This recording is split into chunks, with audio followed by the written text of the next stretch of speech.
Hey guys, we are in Player Models, and I want to briefly discuss some of the fantasy stats that we offer that I think are unique and potentially really useful if you learn how to utilize them. So if you scroll all the way to the right-hand side of the grid, you can see we have two areas called fantasy season, fantasy month. These are actually running averages. So the fantasy season is a player's running average over the past 12 months. So you can see Adrian Gonzalez, for example, has in the count, which is the number of games, 144 games. So it's not just for the current season, but really 12-month running average, and then the past month, not calendar month, but the past 30 days for these statistics. So we have just generic points per game, which changes based on the site that you're looking at. So right now we're looking at DraftKings points per game. We also have salary change. So since the beginning of the season, this is how much these players' salaries have changed. And the one that I really like to look at is the fantasy month.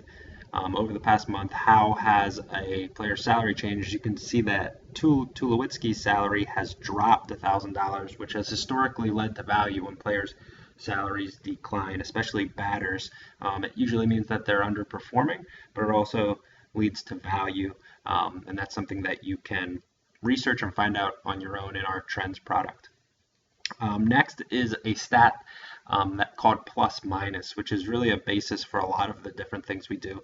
And that's a stat that we created which shows a player's performance above or below what we'd expect based on his salaries. So we have all of the historic performance and salary data for DraftKings and FanDuel, and so we know when a player costs $4,500 on DraftKings, he should score, or players have historically scored this much. How has that player performed at each of his salary levels relative to what we'd expect? So that's a really good metric to just determine long-term value and if a guy is generally underpriced or overpriced on a site. Next is consistency, which is the percentage of games that a player matches that expectation. So we have that expectation, and what percentage of games is he reaching that number of fantasy points or exceeding it. Breakout is a similar concept, except we're looking at how often does a player reach double his expectation. So that's a good measure for upside, and it's also incorporated in our upside slider within player models, so you can weigh that if you're, especially in a tournament model, if you're looking for players with high upside. Duds is how often a player scores half or fewer of that expectation.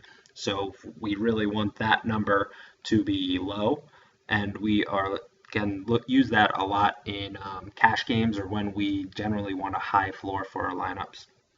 And count, like I said, is the number of games within that sample. So this is the past fantasy year. This is the past fantasy month on the right-hand side.